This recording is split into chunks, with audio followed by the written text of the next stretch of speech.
बंधू एकत्र येण्याच्या चर्चा राज्यभर सुरू असताना आता नाशिकमध्ये मनसेच्या नवीन कार्यालयाच्या उद्घाटन प्रसंगी ठाकरेंच्या शिवसेनेचे पदाधिकारी उपस्थित होते। यावेळी मनसेच्या पदाधिकाऱ्यांनी ठाकरेंच्या पदाधिकारी आणि कार्यकर्त्यांचं स्वागतही केलं। याच संदर्भात ठाकरेंची शिवसेना आणि मनसे पदाधिकाऱ्यांसोबत संवाद साधलाय आमच्या प्रतिनिधींनी।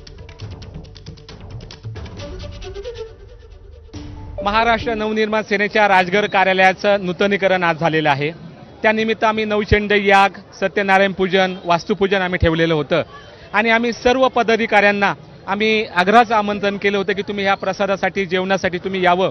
खरोखर जर हिंदुत्व अधिक ठाकरे बरोबर महाराष्ट्र हे जर समीकरण जर घडलं तर तळागाळापर्यंत 100% हा ठाकरे ब्रँड चालणार आहे।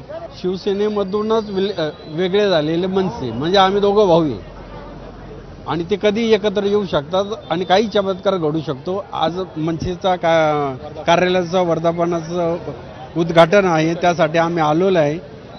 संपूर्ण शिवसेना इथं उपस्थित आहे आणि होऊ शकतं भविष्यामध्ये काही चांगलं घडू शकतं। वरिष्ठ नेते आता बऱ्याच दिवसापासून बोलत आहेत, 2 महिने झाले त्यांच्यामध्ये चर्चा चाललेली आहे आणि आम्ही संजय राऊत साहेबांना विचारलं की याच्यात काय घडणार आहे, तर त्यांनी आम्हाला सांगितलं की काहीतरी चांगलं घडणार आहे। जे महाराष्ट्राच्या राजकारणात जो बट्ट्याबोळ केलेला आहे तो जर महाराष्ट्राला योग्य दिशा द्यायची असेल आणि कडवट हिंदुत्वाला न्याय द्यायचा असेल तर सन्माननीय राजसाहेब उद्धव साहेबांनी एकत्र येणं ही काळाची गरज आहे। आम्ही निष्ठावंत शिवसैनिक आजपर्यंत आणि इथून पुढेही उद्धव साहेबांच्या नेतृत्वावर विश्वास ठेवून लढतोय आणि आमच्या लढाईला पाठबळ आणि आशीर्वाद साहेब तुमचा असावा आणि म्हणून आम्ही तुम्हाला कडवट शिवसैनिक म्हणून विनंती करतो की साहेब, उद्धव साहेब, राजसाहेब तुम्ही एकत्र बसा व महाराष्ट्राला गोड अशी बातमी द्या व हिंदुत्वाला न्याय द्या, आम्हाला निष्ठावंत शिवसैनिकांना न्याय द्या।